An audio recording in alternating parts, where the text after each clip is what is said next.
Benjamin Netanyahu యుద్ధం రాకపోతే October 7వ తారీఖున 2023లో హమాస్ దాని మీద అటాక్ చేయకపోతే ఆ గవర్నమెంట్ ఇప్పటికే ఉండేది కాదు. 2 అక్టోబర్ 7 2023 హమాస్ తీవ్రవాదులు సోకాల్డ్ హమాస్ తీవ్రవాదులు ఇది ఇజ్రాయెల్ మీద అటాక్ చేసినప్పుడు సెక్యూరిటీ ప్రాబ్లమ్స్ వచ్చినాయి. అక్కడ ఇంటెలిజెన్స్ ఫెయిల్యూర్ వచ్చింది. దాని మీద ఒక పెద్ద ప్రోబ్ జరుగుతుంది అక్కడ. అది నిర్ధారణ అయితే ఆయన జైలుకి వెళ్తారు. ఎందుకంటే ఉపేక్ష చేసింది ఇజ్రాయెల్ ప్రజాస్వామ్యం ఒప్పుకోదండి. అక్కడ జైలుకి వెళ్ళే ప్రమాదం ఉంది.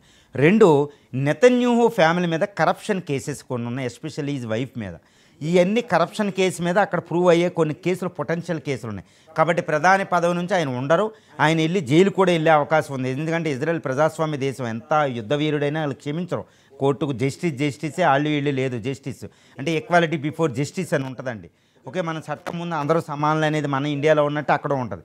ఇజ్రాయెల్ ఇంకా పటిష్టంగా ఉంటుంది. కాబట్టి ఎట్టి పరిస్థితుల్లో నెతన్యాహు అనేది ఇటు కరప్షన్ కేసెస్, ఇంటెలిజెన్స్ ఫెయిల్యూర్ కేసులు, ఇంకా కొన్ని కేసులు ఆయన వెంటబడుతున్నాయి.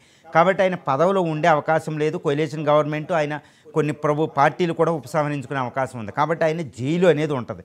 2 ఇజ్రాయెల్ ఏంటంటే ఈ యుద్ధంలో కాస్త నష్టపోయింది. ఏ విధంగా నష్టపోయింది? ఈ యుద్ధాన్ని నడపడానికి ఒక $67 బిలియన్ ఖర్చు అయిందంటే యుద్ధానికి.